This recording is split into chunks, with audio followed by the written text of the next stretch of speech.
साथियों, आज इंटर्नशिप को लेकर एक बहुत ही बड़ी निराशाजनक न्यूज आई है। तो आप इसमें देख सकते हो कुछ बहुत ही महत्वपूर्ण बिंदु पर भी सवाल उठाया गया है कि जो सरकार है वो बैकफुट पे आ चुकी है। ठीक है। और काफ़ी लोगों ने ये आवाज़ उठाई है कि जो इस समय बेरोजगारों के लिए समय सबसे महत्वपूर्ण है। ठीक है। तो यानी जो समय है वो आपके लिए बहुत ही महत्वपूर्ण है। यदि आप इंटर्नशिप करोगे तो हो सकता है कि आपका आने वाला समय कहीं ना कहीं आपका भविष्य वो संकट में पड़ सकता है। ठीक है। तो साथियों, मैं आपको यहाँ एक पॉइंट टू पॉइंट यहाँ बात करना चाहेंगे। देखो भाई, सबसे पहले क्या है, इसमें लिखा हुआ है कि भत्ता लेने के लिए लगती थी कतारें पहले। ठीक है। अब सरकार कर रही बेरोजगारों का इंतजार।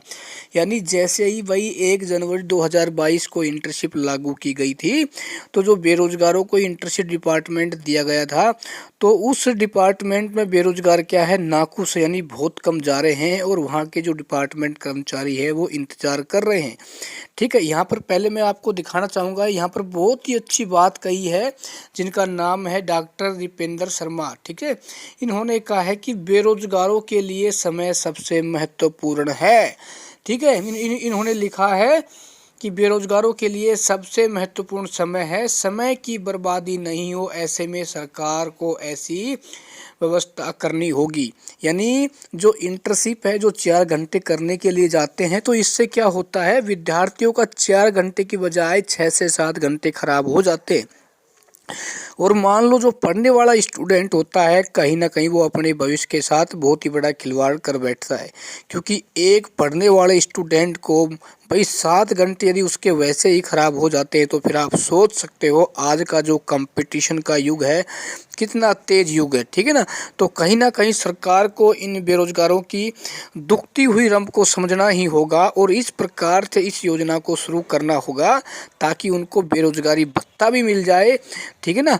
और जो योजना लागू की गई थी वो योजना भी सुचारू रूप से लागू हो जाए, क्योंकि बेरोजगारी को दूर करना है तो अपने इन नियमों में संशोधन करना ही होगा। नहीं तो एक समय ऐसा आएगा कि राजस्थान की जो बेरोजगारी की दर है वो इतनी ज़्यादा हो जाएगी जिसे कंट्रोल करना बहुत ही मुश्किल होगा। देखो, सरकार ये बदले की भावना से काम ना करे कि हम इनको 4,045 रुपये दे रहे हैं, तो इनके बदले कहीं हम इनको ऐसे डिपार्टमेंटों में लगाए जाएं जहां हमें वैकेंसी भी कम निकालनी पड़े और जहां उन कर्मचारियों की जो पूर्ति नहीं हो रही है उनकी पूर्ति भी हो जाए।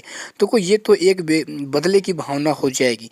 ठीक है ना। क्योंकि जो पढ़ा लिखा बेरोजगार, जिन्होंने ग्रेजुएट कर रखा, जिन्होंने बीएससी नर्सिंग कर रखी, जिन्होंने डी फार्मा कर रखा है, आप उनको मामूली से भत्ता 4,045 के लिए कहीं भेज रहे हो, तो आप कभी सोच के देखना कि भाई 4,045 से कुछ नहीं होता। लेकिन जो एक पढ़ने वाला युवा होता है, यदि मान लो उनको ये राशि घर बैठे मिल जाती है, तो उनका जो एक कॉन्फिडेंस का जो लेवल है वो आगे जरूर बढ़ता है। ये इससे क्या होगा कि सरकार भी कहीं ना कहीं इसमें बैकफुट पे आती हुई नजर आ रही है। क्योंकि देखो, सरकार को ये जरूर सोचना ही होगा, ऐसा ना हो कि देखो, मैं ये मानता हूँ कि जब चिड़िया चुग जाए खेत तो उसके बाद फसल की रखवाली करने से कोई फ़ायदा है नहीं। क्योंकि आपको पीछे मुड़कर ये देखना ही होगा कि राजस्थान का बेरोजगार क्या आपके साथ है या नहीं है, या फिर आपसे आगे ही निकल चुका है। नहीं तो आने वाले समय में आपको बहुत ही भारी नुकसान उठाना पड़ सकता है। क्योंकि लाखों बेरोजगारों के साथ उनके परिवार भी जुड़े हुए हैं, तो आप उस बात को समझ सकते हो। ठीक है। और दोस्तों, ये न्यूज़ देखो, ये तो न्यूज़ वैसे तो हो सकती बेरोजगारों के लिए निराशाजनक है, लेकिन आने वाले समय में आपको कुछ अच्छी जानकारियां मिल सकती हैं। क्योंकि जिस योजना से कोई खुश नहीं है, परिवार कोई बेरोजगार खुश नहीं है, तो उस योजना को हो सकता है, मान लो सरकार ये नहीं करती है, तो आने वाली सरकारें ज़रूर इसमें परिवर्तन करेंगी। क्योंकि आपको ज़मीन से जुड़कर रहना ही होगा, तभी आप ज़मीन पर खुशहाल जीवन यापन कर सकते हो।